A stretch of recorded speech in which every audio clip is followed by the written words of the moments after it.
Una de las facetas que más desconcierta a los investigadores del fenómeno OVNI es la constatación en múltiples casos de agresiones producidas por estos objetos no identificados, tanto en sus cultivos e instalaciones eléctricas como en animales y personas.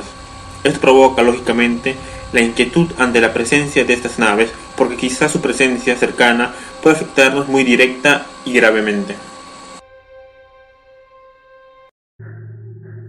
En una buena parte de los sucesos OVNI, se ha podido comprobar que la agresión parte en principio de los testigos, como mecanismo de defensa ante un fenómeno fuera de lo habitual. La repentina aparición de unos objetos luminosos y la presencia de seres o entidades, en muchas ocasiones aterradoras por su aspecto monstruoso, despierta lógicamente rechazo y temor a la par. Lo que destacaremos con especial énfasis es que el comportamiento y desarrollo de una observación OVNI en cualquiera de sus manifestaciones extraña una actitud realmente sorprendente. La utilización de una aparente teatralidad aparece evidente: nocturnidad, lugares apartados, horas intempestivas, abusos de una puesta en escena impresionante, etc. Debemos suponer que su comportamiento no resulta muy civilizado o coherente con referencia a nuestra propia civilización y sistema de valores, puesto que en la mayor parte de los casos de encuentros con humanoides, ya por sí mismos, estos representan una agresión para el testigo. La práctica desarrollada por la manifestación OVNI para mantener bajo control a los humanos observadores varía ampliamente en sus efectos, como las influencias inmediatas como miedo inmenso, limitación de conciencia, sensaciones físicas varias como la parálisis parcial o total. Estas últimas someten al testigo a una inmovilidad aterradora, mientras que se desarrolla ante sus ojos y su conciencia un extravagante fenómeno.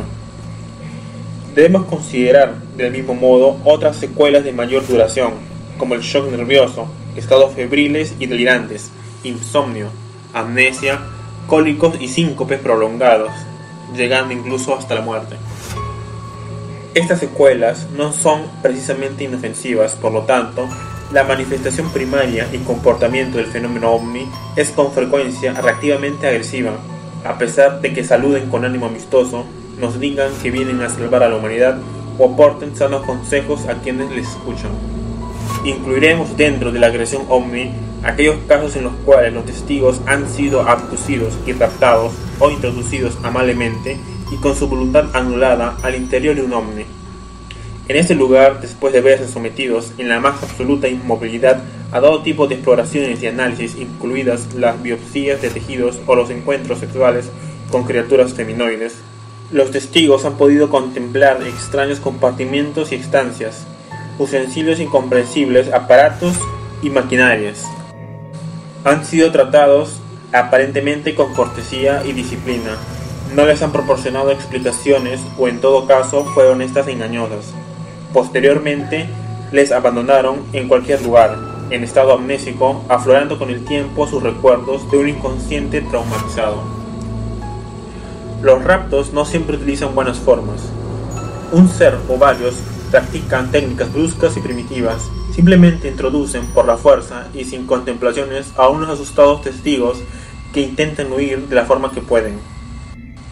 Otro tipo de acción agresiva por parte de los ovnis ha sido dirigida con efectos visiblemente destructores hacia medios rurales y urbanos. El entorno natural también ha padecido estragos devastadores, como por ejemplo la destrucción de inmuebles, quema de bosques, arrasamiento de cosechas y extinción de animales domésticos y salvajes. Las constancias de estas manifestaciones son presuntamente aleatorias y focalizadas en regiones muy determinadas. En otro orden, el caso que incluimos a continuación es una típica evidencia del comportamiento agresivo y reúne particularidades de especial rudeza.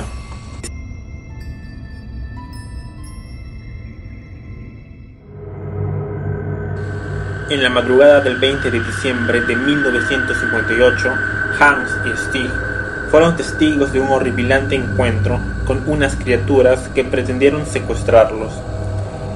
Este suceso tuvo la repercusión que informes detallados aparecieron en más de 50 periódicos de toda Europa.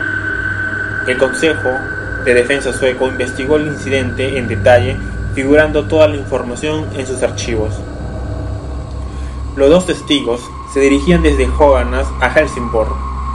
En la autopista había una espesa niebla y la velocidad del vehículo era forzosamente reducida. Llegaron a un claro del bosque que rodeaba la carretera y en aquel lugar una extraña luz llamó su atención. Detuvieron el vehículo, aproximándose con ánimo de averiguar en qué consistía aquel curioso fenómeno. Un disco que parecía estar hecho de una luz brillante y que cambiaba de color estaba posado sobre el suelo.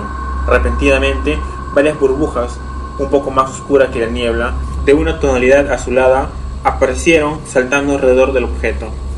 Los dos hombres fueron asaltados por aquellas burbujas gelatinosas que las envolvieron atrayéndoles con fuerza hacia el objeto. Un pestilente olor, imposible de identificar, angustiaba aún más Hans y Stig. En una ocasión, Stig hundió su brazo hasta el codo en una de las burbujas. Parecían saber cuál iba a ser la reacción de los testigos, esquivando con antelación todos sus intentos de huida. No obstante, los esfuerzos para introducirles en el objeto resultaron infructuosos. Stig, después de dura pelea, logró zafarse de aquellas masas que le succionaban, huyendo a toda prisa hacia el coche. Dos burbujas le persiguieron.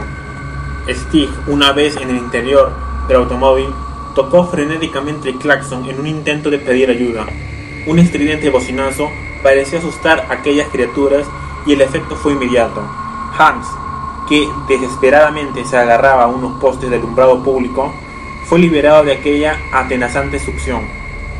Todas las criaturas, con gran rapidez, se introdujeron en el objeto, que despegó hacia el cielo con luz brillante y emitiendo un silbido de gran intensidad. Los testigos acordaron no dar a conocer este suceso porque nadie les iba a creer. Durante 3 días, aquel espantoso hedor impregnó sus cuerpos acompañado de un malestar muy agudo. Desesperados, acudieron a un médico que no encontró nada anormal. Poco después, los testigos decidieron hacer pública aquella inusitada experiencia. Una comisión compuesta por oficiales del Consejo de Defensa sueco, psicólogos, médicos y policías sometieron durante 12 horas a Stig y Hans a un arduo interrogatorio. No se produjeron contradicción entre las declaraciones de los dos testigos. Los investigadores pertenecientes a la comisión oficial efectuaron con los testigos una reconstrucción en el lugar de los hechos, encontrando huellas de un trípode en la zona donde supuestamente se situó el objeto. Es doblemente significativo este suceso, puesto que presenta características poco habituales en la manifestación ovni ocupante: la presencia de seres cuya apariencia no se corresponde con la típica morfología observada en los aterrizajes es una de las particularidades más destacables, que son las extrañas burbujas de aspecto gelatinoso y consistencia plástica que no guardan una estructura definida y utilizan una fuerza de succión poco observada en los encuentros con ocupantes, dirigida en apariencia al rapto de los testigos. En este mismo fenómeno encontramos uno de los pocos intentos de agresión-secuestro dirigido por seres cuyo aspecto no es humano. No es posible determinar de una forma definitiva hasta qué punto estas entidades realmente pretendían raptar a los dos testigos o sus intenciones eran la formación de un señuelo que determine una información. Las agresiones debidas al fenómeno ovni no siempre parten de ocupantes o humanoides. En determinados casos son los mismos sujetos los causantes de daños producidos en los testigos, a veces con intención alevosa.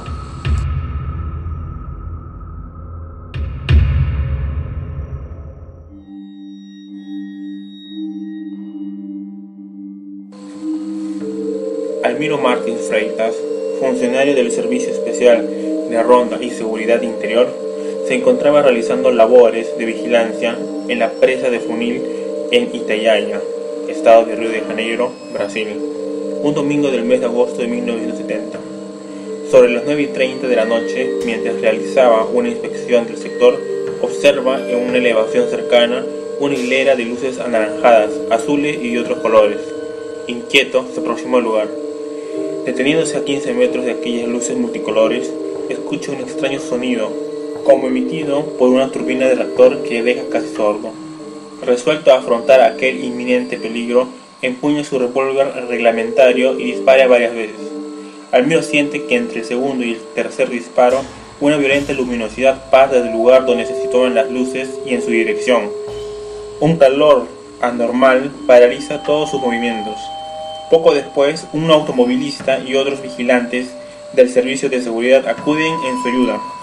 Almiro Martins se encuentra todavía paralizado y empuña aún su arma, articulando entrecortadamente: «Cuidado con la luz, estoy ciego». Las dos personas indicaron que el testigo recuperó sus movimientos en el momento de ser introducido en el vehículo. Al revisar el lugar donde Almiro Freitas había observado la hilera de luces, se descubrió un círculo totalmente seco, a pesar de que había llovido torrencialmente. El análisis oftalmológico indicó que su ceguera era temporánea y de naturaleza psicológica, que pudo ser provocada por una fuerte conmoción. Este fenómeno despertó la atención de las autoridades encargadas de la seguridad en la zona, que decidieron trasladar al testigo a un hospital ubicado en el estado de Guanabanara para poder efectuar una investigación más profunda.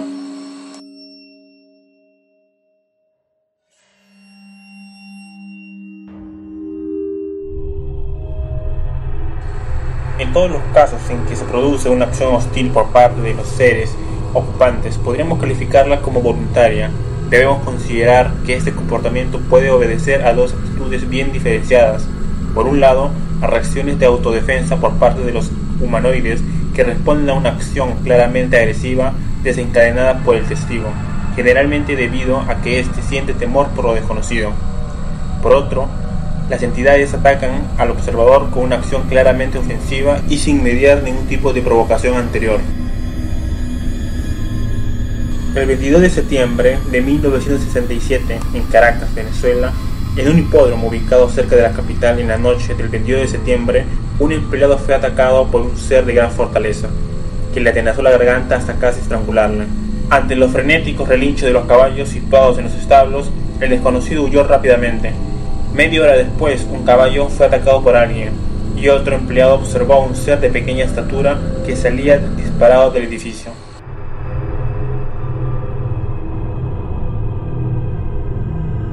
En Kinnula, Finlandia, el 5 de febrero de 1971, dos leñadores, Aliranta de 21 años y Snake de 18, vieron un disco metálico que aterrizaba cerca de ellos.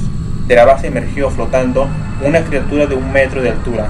Parecía llevar una especie de mono y en la cabeza presentaba un gorro puntiagudo. El ser fue aproximándose a los testigos. En ese momento, Aliranta puso en marcha la sierra mecánica que tenía en sus manos. Ante esa actitud, la criatura volvió hacia atrás. Entonces el leñador salió en su persecución. En el interior del disco se observaban otros 3 seres más.